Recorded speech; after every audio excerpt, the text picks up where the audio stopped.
அண்மையிலே யாழ்ப்பாணத்தில் இருக்கின்ற கலாச்சார மண்டபத்துக்கு திருவள்ளுவர் கலாச்சார மண்டபமாக பெயர் மாற்றம் செய்யப்பட்டது.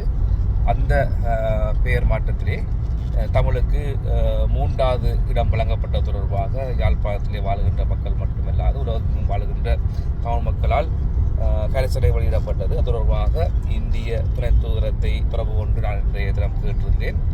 அதற்கு அமைவாக அன்றைய தினம்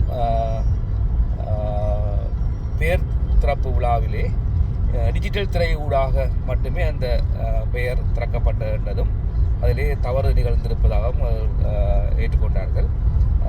ஆனால் இன்னும் பிசிக்கலாக போட்டோ அல்லது பெயர் பலகை வைக்கவில்லை.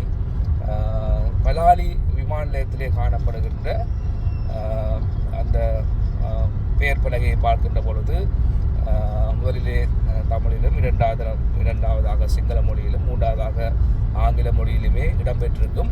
அதே போன்றுதான் இங்கும் வைக்கப்பட இருக்கின்றது என்பதை உறுதியாக தெரிவித்துள்ளார்கள்.